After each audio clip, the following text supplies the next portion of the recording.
مولاي صل وسلم دائما أبدا. وسلام على عباده الذين اصطفى. أما بعد فأعوذ بالله من الشيطان الرجيم. بسم الله الرحمن الرحيم. قل هل يستوي الذين يعلمون والذين لا يعلمون. صدق الله العظيم. اللهم صل على سيدنا محمد وعلى آل سيدنا محمد وبارك وسلم. اللهم صل على سيدنا محمد وعلى آل سيدنا محمد وبارك وسلم. اللهم صل على سيدنا محمد وعلى آل سيدنا محمد وبارك وسلم. آپ یہ مسجد میں کرسی تھی نا، اس پہ بیٹھ جائیں، کرسی پہ نماز کے ٹائم سے سائڈ پہ کر دیں، ایسے کر دیں، تکلیف ہو.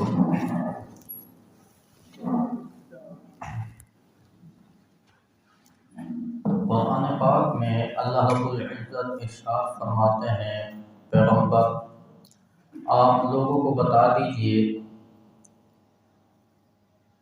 بلکہ اللہ رب العزت حضور علیہ السلام کو ارشاد فرماتے ہیں، قل آپ ان سے کہیے، ان سے پوچھئے، هل يستوي الذين يعلمون والذين لا يعلمون، کہ جو علم رکھنے والے ہیں، علم جاننے والے ہیں اور جو نہیں جاننے والے، کیا یہ آپس میں دونوں برابر ہیں؟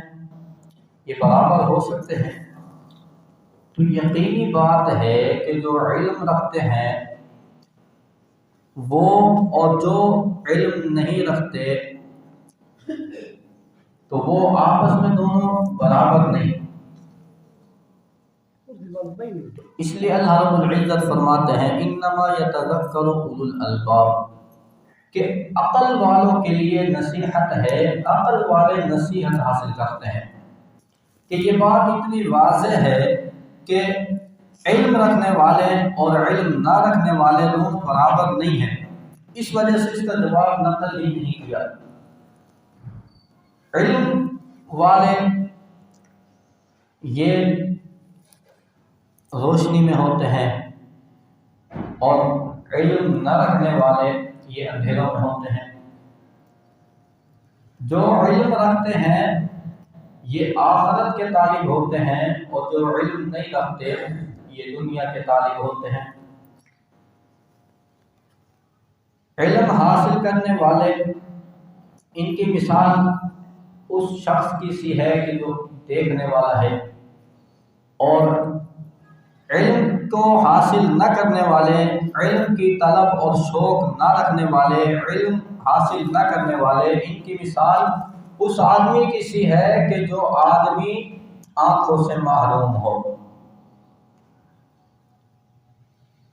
کیونکہ یہ علم جو ہے یہ خود نور ہے، یہ اجالا ہے، یہ روشنی ہے، اور جو جہالت ہے اس کے مقابلے میں یہ سراسر گمراہی ہے. یہ گمراہی ہی گمراہی ہے. تو اللہ رب العزت فرماتے ہیں کہ جو علم رکھنے والا ہے اور جو علم نہیں رکھنے والا یہ آپس میں برابر نہیں ہے. جو علم رکھتا ہے، علم حاصل کرتا ہے، وہ آخرت کا طالب ہوتا ہے، اس کو آخرت کی فکر لاحق ہوتی ہے. اور جو علم نہیں رکھتا، علم حاصل کرنے کا شوق نہیں رکھتا، علم سے اس کو محبت اور ذوق و شوق نہیں ہوتا، تو یہ پھر دنیا کے طلب پہ لگ جاتا ہے. اور یہ جو بات ہے خود قرآن پاک میں اللہ رب العزت نے ارشاد فرمائی ہے. قارون جب اپنی قوم کے سامنے نکلا اور اس کے جو ہے خزانوں کے لدے ہوئے جانور تھے، سواریاں تھی اور بہت زیادہ اس کے پاس خزانہ تھا، اور وہ ٹھاٹ کے ساتھ نکلا، بڑے متکبرانہ انداز سے اپنی قوم کے سامنے آیا، تو اللہ رب العزت فرماتے ہیں، قال الذین یریدون الحیاۃ الدنیا یا لیت لنا مثل ما اوتی قارون انہ لذو حظ عظیم. فرمایا کہ جو دنیا کے طلبگار تھے، دنیا کو اس حاصل کرنے والے تھے، دنیا کا شوق رکھنے والے تھے، فرمایا کہ وہ لوگ کہنے لگے ہائے افسوس، قارون کو بہت کچھ مل گیا، اس کو تو بڑا حصہ وافر مقدار میں حصہ مل گیا اور ہمیں کچھ بھی نہیں ملا۔ اور اللہ فرماتے ہیں وقال الذين اوتوا العلم ويلكم ثواب الله خير لمن آمن وعمل صالحا، اور جو علم والے تھے، علم رکھنے والے تھے، انہوں نے کہا تمہاری ہلاکت ہو، تم پر افسوس ہو، آخرت کا جو ثواب ہے وہ بہتر ہے، آخرت کا ثواب بہتر ہے، لمن آمن وعمل صالحا، اس شخص کے لیے جو ایمان رکھتا ہو اور نیک اعمال کرتا ہو۔ تو یہ تقسیم اللہ رب العزت نے پہلے سے ہی کر دی کہ قارون کو دیکھ کر جو قارون کی طرف متوجہ ہوئے، اس کی دولت پر، جن کے جو ہے لال ٹپکی اور جنہوں نے طمع کی نگاہ سے دیکھا، حرص کی نگاہ سے دیکھا، فرمایا یہ دنیا کے طالب تھے، اور جس نے قارون کی دولت کو نہیں دیکھا بلکہ قارون کے انجام کو دیکھ رہے تھے، اور قارون کے اندر جو گند بھرا ہوا تھا اس پہ نظر تھی، تو اللہ نے فرمایا یہ علم والے تھے، یہ علم والے تھے۔ علم انسان کو اندر سے روشنی پہنچاتا ہے، اندر سے روشن کر دیتا ہے۔ جہالت جو ہے انسان کو گمراہی میں ڈال دیتی ہے، گمراہی میں مبتلا کر دیتی ہے۔ جب علم نہیں ہوتا انسان کے پاس، پھر انسان رسومات میں لگ جاتا ہے، بدعات میں لگ جاتا ہے، گمراہیوں میں چلا جاتا ہے۔ اور جب علم انسان کے پاس ہوتا ہے، پھر وہ سنت کی تابعداری اختیار کرتا ہے، پھر وہ شریعت کے مطابق اپنی زندگی بنانے کی کوشش کرتا ہے۔ یہی وجہ ہے کہ علم کو حاصل کرنے کے لیے، علم کی طلب میں، علم کے شوق اور ذوق میں سلف صالحین دنیا میں پھرا کرتے تھے، دنیا میں پھرا کرتے تھے۔ یہ آج جو اتنے بڑے بڑے علم کے ذخائر ہمارے سامنے، احادیث کی کتب، بڑی بڑی کتب ہمارے سامنے، تفسیروں کی کتب ہمارے سامنے، فقہ کی بڑی بڑی کتب ہمارے سامنے ہیں، یہ ایسی نہیں ہے کسی گھر میں بیٹھے تھے اور گھر میں بیٹھ کے لکھ دیا۔ جیسے آج ہم گھر میں بیٹھے بیٹھے محقق ہیں، گھر میں بیٹھے بیٹھے ہم مفسر بن جاتے ہیں، گھر میں بیٹھے بیٹھے ہمارا دل کرتا ہے کہ ہم یہ کتاب لکھ دیں۔ ابھی کچھ دن پہلے مجھے ایک شخص کہنے لگا کہ یار میرا دل بڑا چاہتا ہے میں ایک کتاب لکھوں، کتاب لکھنے کو حدیث پر میرا دل چاہتا ہے کہ حدیث کی اور کتاب لکھوں، بس تھوڑی مجھے اردو سے مہارت نہیں ہے، میں نے ساری زندگی انگلش پڑھائی ہے، انگلش میں مجھے مہارت ہے، اردو میں مہارت نہیں ہے۔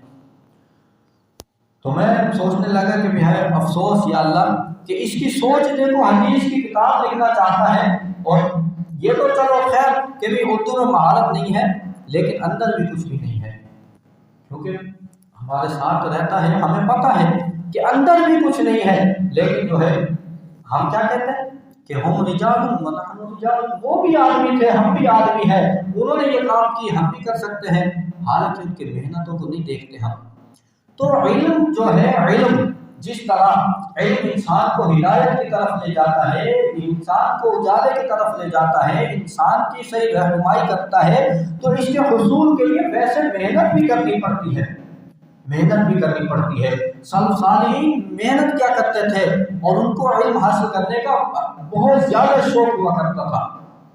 حضرت سعید بن مسیب رحمہ اللہ تعالیٰ کہتے ہیں کہ میں ایک ایک حدیث کے لیے، ایک ایک حدیث کے لیے کئی کئی دن اور کئی کئی راتیں سفر کیا کرتا تھا، ایک حدیث کے لیے، کہ پتہ چلتا کہ اگر فلاں جگہ حدیث ہے تو کئی کئی دن کا سفر کر کے جاتا تھا، کئی کئی راتوں کا سفر کر کے وہاں پہنچتا تھا۔ علم کے لیے بڑی کوششیں کی گئی ہیں۔ یہ جو ہمارے پاس آج علمی ذخیرہ موجود ہے، یہ ایسی نہیں ہے۔ ہم سمجھتے ہیں کہ شاید وہ گھر بیٹھے تھے اور انہوں نے کتابیں لکھ دی، شاید جو ہے وہ جو ہے اپنے مدرسوں میں بیٹھ کے انہوں نے کتابیں، نہیں، اس علم کو حاصل کرنے کے لیے اور اس علم کو ہم تک پہنچانے کے لیے بڑی قربانیاں ہیں۔ دوسرے لفظوں میں جس طرح ہم سنتے ہیں کہ یہ دین جو ہم تک پہنچا ہے، اس کے پیچھے بڑی قربانیاں ہیں، اس دین کے پیچھے بڑی قربانیاں ہیں، یہ دین ایسے نہیں پہنچا، ایسے ہم تک نہیں پہنچا۔ تو آج کی گفتگو ہم نے جو سننی ہے اور کرنی ہے، تو ہم نے اپنی زندگی پر غور کرنا ہے، سننا بھی ہے، اپنی زندگی پر بھی غور کرنا ہے کہ ہم کہاں ہیں، ہم کہاں کھڑے ہیں اس وقت، اور علم سے کتنا دور ہے ہم۔ ہمیں علم حاصل کرنے کا شوق نہیں رہا، علم کے مگر کوئی فکر اور کوئی شوق کوئی ذوق نہیں ہے. ہم حیران ہوتے ہیں کہ بس اوقات ہمیں ایک مسئلہ تلاش کرنا پڑتا ہے اور کافی ہمیں دیر لگتی ہے، کتابیں کئی دیکھنی پڑتی ہیں اس مسئلے کے لیے. اور میں حیران ہوتا ہوں کئی دفعہ کہ بھی اللہ یہ کیا ماجرا ہے کہ ہم اتنا عرصہ مدرسوں میں بھی لگایا پھر بھی کوئی مسئلہ ہمیں تلاش کرنے میں اتنی دیر لگ جاتی ہے، اور عوام الناس ہے اور یہ کوئی مسئلہ پوچھتے بھی نہیں ہے. اور کیا ان کو کوئی مسئلے کی ضرورت نہیں آتی، کوئی مسئلہ پیش نہیں آتا، کوئی ضرورت نہیں پڑتی، وجہ کیا ہے؟ تو محترم تو ضرورت پڑتی ہے، پیش آتا ہے، لیکن ہمارے اندر کا جو نفس ہے، جو سراسر ہمارا شیطان سے بھی بڑا دشمن ہے، وہ ہمیں فتویٰ دے دیتا ہے، مسئلہ بتا دیتا ہے، اور ہم جو ہے اس پر عمل کر لیتے ہیں کہ ہم کہتے ہیں یار پوچھنے کی ضرورت نہیں ہے. تو لیکن سلف صالحین کا جو طریقہ کار تھا کہ ایک حدیث کے لیے ان کو کئی دن کا سفر کرنا پڑتا تھا، کئی راتوں کا سفر کرنا پڑتا تھا ایک حدیث کے لیے. حضور کے کبار صحابہ میں حضرت جابر بن عبداللہ رضی اللہ تعالی عنہ بڑے برگزیدہ صحابی ہیں حضور صلی اللہ علیہ وسلم کے. بخاری شریف میں ان کا ایک واقعہ ہے جو میں نے پہلے بھی شاید آپ کو سنایا ہوگا. تو واقعہ پڑھتے ہیں تو حضور صلی اللہ علیہ وسلم کے ساتھ محبت کا دعویٰ ہوتا ہے، کیونکہ واقعہ نہیں ہے، اس واقعے کی طرف میں جا بھی نہیں رہا. تو یہ حضور صلی اللہ علیہ وسلم کے برگزیدہ صحابی ہیں جابر بن عبداللہ رضی اللہ تعالی عنہ.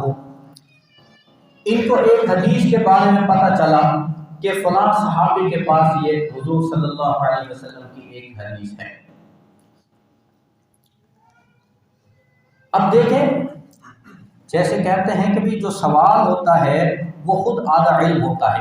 جو بندہ سوال کرتا ہے اس کو کچھ نہ کچھ خاکہ اس کے ذہن میں ہوتا ہے تو وہ سوال کرتا ہے. آج ہم جو ہے وہ دینی مجالس میں بیٹھتے نہیں، دین کے ساتھ جڑتے نہیں، مسائل ہم سنتے نہیں. اور حالانکہ اگر مجالس کے ساتھ ہم جڑیں، مسائل والوں کے ساتھ ہم جڑیں، تو اس کا فائدہ یہ ہوتا ہے کہ جب ہمیں علم کا شوق لگتا ہے، علم ہم سنتے ہیں، باتیں سنتے ہیں، تو جو باتیں ہمارے اندر آتی ہیں پھر ان باتوں سے ملتے جلتے ہمارے مسائل ہوتے ہیں، پھر ہم پوچھتے ہیں. تو حدیث تو یقیناً ان کو معلوم تھی لیکن واسطوں سے معلوم ہوگی. تو ان کو پتہ چلا کہ فلاں صحابی ہے اور وہ صحابی اس وقت شام میں موجود ہے. شام میں موجود ہے، حضرت عبداللہ بن انیس رضی اللہ تعالی عنہ ہے. انہوں نے حضور صلی اللہ علیہ وسلم سے خود یہ حدیث سنی ہے. حضرت جابر بن عبداللہ رضی اللہ تعالی عنہ فرماتے ہیں کہ جب مجھے پتہ چلا کہ شام کے اندر وہ صحابی موجود ہیں حضور صلی اللہ علیہ وسلم سے بلا واسطہ حدیث سننے والے، تو اسی وقت ایک اونٹ اسی وقت خریدا اور فرماتے ہیں کہ ایک مہینے کی مسافت میں طے کر کے میں شام پہنچا حضرت عبداللہ بن انیس رضی اللہ تعالی عنہ کے پاس، اور وہاں جا کر ان کے دروازے پر دستک دی، دروازہ بجایا، باہر ایک شخص آیا، پوچھا کون؟ کہنے لگے کہ عبداللہ بن انیس سے ملنا ہے. ان سے کہیں کہ جابر آیا ہے، آپ سے ملاقات کرنا چاہتا ہے. تو عبداللہ بن انیس نے بندہ واپس بھیجا کہ پوچھ کے آؤ کہ یہ جابر بن عبداللہ ہے، حضور کا صحابی ہے. یہ تو آگے پوچھا کہ آپ جابر بن عبداللہ ہیں؟ تو انہوں نے فرمایا جی ہاں میں جابر بن عبداللہ ہوں. تو عبداللہ بن انیس رضی اللہ تعالی عنہ نے جب سنا کہ جابر بن عبداللہ میرے گھر میں آیا ہے تو جلدی سے دوڑ کے آئے، بھاگے ہوئے آئے اور ان سے معانقہ کیا، ملاقات کی. حضرت جابر بن عبداللہ رضی اللہ تعالی عنہ نے فرمایا کہ عبداللہ بن عبداللہ میں آپ سے ایک حدیث سننے آیا ہوں، مجھے پتہ چلا ہے کہ آپ کے پاس وہ حدیث ہے اور آپ نے حضور سے بلا واسطہ سنی ہے، خود آپ نے سنی ہے، تو مجھے پتہ چلا تھا تو میں آپ سے وہ حدیث سننے آیا ہوں. وہ مظالم کے بارے میں حدیث مجھے سنا دیجئے. حضرت عبداللہ بن انیس رضی اللہ تعالی عنہ نے فرمایا کہ میں نے حضور صلی اللہ علیہ وسلم سے سنا ہے، اور حضور اس وقت شام کی طرف اشارہ کر کے جو ہے یہ بات ارشاد فرما رہے تھے کہ میدان محشر جب لگے گا تو ننگے پاؤں اور ننگے جسم کے ساتھ لوگ سارے کے سارے جمع کیے جائیں گے. میدان محشر لگے گا اور اللہ رب العزت اس وقت ایک آواز لگائیں گے، اور آواز ایسی ہوگی قریب والے بھی سنیں گے، دور والے بھی سنیں گے۔ اللہ رب العزت فرمائیں گے کہ آج کے دن کوئی جنت میں نہیں جا سکتا، جنتی لوگ بھی جنت میں نہیں جا سکتے کہ جب تک کسی کا بدلہ ان کے ذمہ موجود ہوگا، یہاں تک کہ کسی کو ایک تماچا مارا ہوگا، اس تماچے کا بھی جب تک بدلہ نہیں دے دیا جائے گا اس وقت تک جنت میں کوئی نہیں جا سکتا، جنت اس پر حرام ہوگی۔ اللہ رب العزت فرمائیں گے میں آج منصف ہوں، میں شہنشاہ ہوں، کہ آج انصاف ہوگا، انصاف کا دن ہے، آج ظلم نہیں ہوگا۔ حضرت جابر بن عبداللہ رضی اللہ تعالیٰ عنہ کو یہ حدیث سنائی۔ حضرت عبداللہ فرماتے ہیں میں نے حضور علیہ السلام سے پوچھا اللہ کے رسول اس وقت لوگ برہنہ پاؤں ہوں گے، برہنہ جسموں کے ساتھ ہوں گے، اور اس وقت کس طرح بدلہ دیا جائے گا؟ حضور علیہ السلام نے فرمایا اس وقت بدلہ نیکیوں کے ساتھ ہوگا اور بدیوں کے ساتھ ہوگا۔ پہلے نیکیاں دی جائیں گی، نیکیاں جب ختم ہو جائیں گی تو پھر جس سے بدلہ لینا ہے اس کی برائیاں وہ اس کے نام اعمال میں ڈال دی جائیں گی۔ اس طرح بدلہ ہوگا کہ نیکیاں ختم ہو جائیں گی، جو نیکیوں کے پہاڑ لے کر آئے تھے وہ برائیوں کے پہاڑ لے کر ان کے لیے جہنم کے فیصلے ہو رہے ہوں گے۔ اس میں جہاں ہمیں یہ بات معلوم ہو رہی ہے، آج کسی کا حق کھا جاتے ہیں، 1 روپیہ بھی اگر کسی کا کھا گئے، تھوڑی سی زمین بھی اگر کسی کی ہم نے بچا لی، قبضہ کر لیا، قرضہ لیا واپس نہیں لیا، کسی کی زمین پر ناجائز قبضہ کر لیا، دکاندار سے سودا لیتے رہے پھر راستے بدل لیے، نمبر تبدیل کر لیے، دکاندار سے ملنا چھوڑ دیا، گھروں میں اگر آئیں تو رابطے ختم کر دیے، ملاقاتیں ختم کر دی، دوستیاں ختم، رشتہ داریاں ختم، کسی کو ناجائز ہم گالی دیتے ہیں، کسی کی ہم چغل خوری کرتے ہیں، کسی کی ہم غیبت کرتے ہیں، کسی کو ہم کسی طرح نقصان پہنچاتے ہیں، آنکھ سے نقصان، زبان سے نقصان، ہاتھ سے نقصان، کسی طرح بھی نقصان پہنچاتے ہیں، تو ہمیں سوچ لینا چاہیے کہ اس وقت ہمارا کیا بنے گا۔ ہمارے پاس تو پہلے ہی نیکیاں نہیں ہیں، پہلے ہی ہمارے پاس تو نیکیاں نہیں ہیں، ہم جو ہے نا بالکل خالی ہیں، ٹوٹے ٹوٹے جو اعمال کرتے ہیں ان کی قیمت بھی ہمیں معلوم ہے، ان کی قیمت بھی ہمیں معلوم ہے کہ وہ ان کی کتنی قیمت ہے۔ تو اللہ رب العزت اپنے فضل سے ان کو قبول فرما لے تو یہ ہمارے لیے جو ہے بڑی سعادت کی بات ہے کہ اللہ رب العزت اپنے فضل سے ان اعمال کو قبول فرما رہے ہیں۔ تو وگرنہ ہمارے پاس کچھ بھی نہیں ہے تو میدان محشر میں ہم کیا دیں گے؟ اور اس بات کا بھی اندازہ لگائیں کہ ایک حدیث، یہ حدیث سننے کے لیے حضرت جابر بن عبداللہ رضی اللہ تعالیٰ عنہ 1 مہینے کی مسافت کر کے، 1 مہینے کی مسافت طے کر کے عبداللہ بن انیس کے پاس پہنچے، عبداللہ بن انیس کے پاس پہنچے ہیں۔ ہم اپنی حالت پر غور کریں، ہم اپنی حالت دیکھیں کہ آج دین سے ہم کتنا دور ہے، دین سیکھنے کا ہمیں کتنا شوق ہے، مسائل سیکھنے کا ہمیں کتنا شوق ہے۔ جو جہاں ہے وہ کہتا ہے میں یہی ٹھیک ہوں، اور ہر بندہ اپنے آپ کو سمجھ رہا ہے کہ میں صحیح روپ میں چل رہا ہوں، بس میرے پاس علم ہے، میں صحیح عمل کر رہا ہوں۔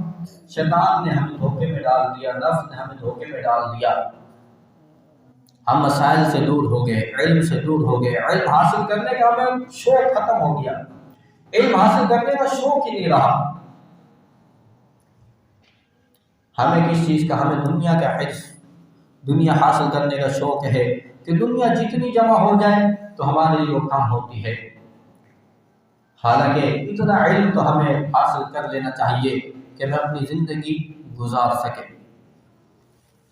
ہماری مسجد میں جس وقت درس قرآن ہوا کرتا تھا تو کچھ ساتھی تھے، مسائلوں کی ضرورت پڑتی تھی، مسائل پوچھتے تھے، تو اس وقت ضرورت پڑتی تھی اور پھر وہ اب ضرورت نہیں پڑتی ہے تو کوئی بھی نہیں پوچھتا۔ وجہ یہ تھی کہ علمی مجالس لگا کرتی تھی، قرآن مجید کا درس ہوا کرتا تھا، قرآن سنتے تھے، دل میں بات کچھ آتی تھی تو سوچتے تھے کہ کچھ پوچھیں۔ تو اب جب وہ مجلس سے ختم ہوگی، اب وہ ماحول ختم ہو گیا تو ہمارے اندر سے وہ طلب اور شوق بھی ختم ہو گیا۔ تو اصل تو حقیقت تو یہ ہمارے اندر طلب اور شوق ہی نہیں ہے۔ طلب اور شوق ہوتا تو اللہ رب العزت انتظام کر دیتے ہیں، راستے کھول دیتے ہیں، ہمارے اندر طلب نہیں تھی، اللہ رب العزت نے وہ نظام کو ختم فرما دیا، نظام ہی ختم ہو گیا۔ تو علم کے پیچھے بڑی قربانیاں ہیں، بڑی محنتیں ہیں، بڑی محنتیں ہیں۔ حضرت ابو سعید اعمیٰ رحمہ اللہ تعالی فرماتے ہیں کہ حضرت ابو ایوب انصاری رضی اللہ تعالی عنہ کو ایک حدیث کا پتہ چلا کہ ایک حدیث حضور کے صحابی کے پاس ہے۔ مدینہ منورہ سے چلے اور حضرت عقبہ بن عامر رضی اللہ تعالی عنہ کے پاس غالباً بصرہ میں پہنچے، مدینہ سے چلے اور بصرہ پہنچے حضرت عقبہ بن عامر رضی اللہ تعالی عنہ کے پاس۔ حضرت عقبہ بن عامر رضی اللہ تعالی عنہ نے بڑا استقبال کیا، ابو ایوب انصاری میرے پاس آئے ہیں۔ لکھا ہے کہ وہ وہاں پہنچے، حضرت عقبہ بن عامر رضی اللہ تعالی عنہ سے فرمایا کہ میں نے ایک حدیث سنی ہے کہ وہ آپ نے حضور سے سنی ہے، تو وہ مجھے سنا دیجئے۔ حضرت عبداللہ بن عقبہ بن عامر رضی اللہ تعالی عنہ نے حدیث سنائی کہ میں نے حضور صلی اللہ علیہ وسلم سے سنا ہے کہ جو کسی مومن کے گناہ کو چھپائے گا، کسی مومن کی برائی کو چھپائے گا، قیامت کے دن اللہ رب العزت اس کی پردہ پوشی فرمائیں گے، اللہ رب العزت اس کے ساتھ ستاری والا معاملہ فرمائیں گے جو کسی مومن کی غلطیوں کو، کوتاہیوں کو چھپائے گا۔ لکھا ہے کہ حضرت ابو ایوب انصاری رضی اللہ تعالی عنہ نے یہ حدیث سنی اور اسی وقت اپنی سواری کی طرف آئے اور واپس مدینے پہنچے۔ اب مدینے کا اور یہ سفر کوئی تھوڑا نہیں تھا، لیکن علم کا شوق تھا، علم کی طلب تھی، جذبہ تھا کہ ہمیں جو ہے ایک بات جو نہیں معلوم یا معلوم تو ہے لیکن واسطوں کے ساتھ معلوم ہے، کیوں نہ ہمیں بلا واسطہ معلوم ہو جائے، کیوں نہ ہمیں بلا واسطہ معلوم ہو جائے۔ تو پھر کئی دنوں کا سفر کیا کرتے تھے، کئی راتوں کا سفر کیا کرتے تھے، مہینوں کا سفر کیا کرتے تھے علم کے لیے۔ آج نہ ہمیں علم حاصل کرنے کا شوق، نہ ہی اپنے بچوں کو ہم علم کے لیے لگاتے ہیں کہ وہ علم حاصل کریں۔ ہماری زندگی ایسے گزر رہی ہے کہ گویا کہ علم دنیا میں موجود نہیں ہے، یا موجود ہے تو ہمیں ضرورت نہیں ہے اس کی۔ حالانکہ حضور علیہ السلام نے فرمایا کہ مومن تو کبھی علم سے سیر ہوتا ہی نہیں ہے، مومن کبھی علم سے سیر ہوتا ہی نہیں ہے، اس کا پیٹ بھرتا ہی نہیں ہے۔ حضرت عبداللہ بن عباس رضی اللہ تعالی عنہ فرماتے ہیں کہ دو چیزیں ہیں، دو شخص ہیں، وہ دو چیزوں سے ان کا پیٹ نہیں بھرتا۔ ایک علم ہے، علم سے علم حاصل کرنے والے کا پیٹ نہیں بھرتا، اور دنیا ہے، دنیا حاصل کرنے والے کا پیٹ نہیں بھرتا۔ اور حقیقت ہے جس کو علم کا شوق ہوگا تو وہ اس کا بھی پیٹ نہیں بھرتا، اور پھر نہ علم ختم ہوتا ہے نہ پھر اس کا شوق ختم ہوتا ہے۔ موت کے وقت بھی پھر اس کو یہی فکر ہوتی ہے، اور موت کے وقت بھی پھر اس کی یہی حالت ہوتی ہے۔ حضرت ابو زرعہ رحمہ اللہ تعالی بہت بڑے محدث گزرے ہیں، بہت بڑے محدث گزرے ہیں۔ حضرت امام احمد بن حنبل رحمہ اللہ تعالی ان کے بارے میں فرمایا کرتے تھے کہ 7 لاکھ احادیث صحیح ہیں، اور ابو زرعہ کو 6 لاکھ حدیثیں یاد ہیں، 6 لاکھ حدیثیں یاد ہیں۔ بہت بڑے محدث تھے۔ ایک مرتبہ انہی کا واقعہ ہے، ان کے کوئی تعلق والے کا، کہ ایسی بات ہو رہی تھی اور بیوی نے کہا ہے ہر وقت ابو زرعہ کی بات کرتا ہے، بڑا ہے تیرا استاد، اس کو پتہ کیا، اس کو آتا کیا ہے۔ شوہر نے جو ہے تو استاد کی محبت کی اور جذبات میں آ کے کہا اگر میرے استاد ابو زرعہ کو 1 لاکھ حدیث یاد نہ ہو تو تجھے 3 طلاق ہے، اگر 1 لاکھ حدیث اس کو یاد نہ ہو تو تجھے 3 طلاق ہے۔ تو پھر پریشان ہوا کہ یہ میں نے بات کر دی اور اب میرا بنے گا کیا۔ بھاگا گیا حضرت ابو زرعہ کے پاس کہ حضرت یہ مسئلہ ہو گیا اور میں نے بیوی کو یہ کہہ بیٹھا ہوں، اب کیا بنے گا۔ ابو زرعہ نے فرمایا کہ کچھ نہیں ہوتا، جاؤ اور اپنی بیوی کے ساتھ آرام سے رہو، 1 لاکھ حدیثیں مجھے یاد ہیں۔ دوسری روایت میں فرمایا کرتے تھے 1 لاکھ حدیثیں تو مجھے ایسے یاد ہے جیسے لوگوں کو سورہ اخلاص یاد ہوتی ہے، 1 لاکھ حدیثیں تو مجھے ایسے یاد ہے جیسے سورہ اخلاص لوگوں کو یاد ہوتی ہے۔ تو آپ اپنی بیوی کے پاس جاؤ، آرام سے رہو، طلاق نہیں ہوئی۔ کہتے ہیں جب ان کا آخری وقت آیا، بڑے بڑے محدث بیٹھے تھے، اور آخری وقت ہے، اب محدثین سوچتے ہیں کہ ہم ان کو تلقین کریں کہ اور ان کو کہیں کلمہ پڑھو، یہ ان کے سامنے کلمہ پڑھو تو بے ادبی معلوم ہوتی ہے، آخر کریں کیا؟ تو بات ذہن میں آئی کہ ہم جو ہے وہی حدیث پڑھتے ہیں، وہی حدیث سند پڑھنا شروع کی۔ ابھی 2-3 واسطے پڑھے، جب حضور کے کان میں جب وہ بات پڑھی تو انہوں نے اپنی سند سے وہ حدیث شروع کر دی کہ میں نے فلاں سے، اس نے فلاں سے، اس نے فلاں سے، اس نے فلاں سے، اس نے معاذ بن جبل سے یہ حدیث سنی ہے۔ حضور نے فرمایا کہ جس کا آخری کلمہ لا الہ الا اللہ ہو جنت میں داخل ہو گیا۔ تو آخری وقت میں پھر ان لوگوں کی حالت یہ ہوتی ہے، علم کا جو شوق رکھنے والے ہوتے ہیں۔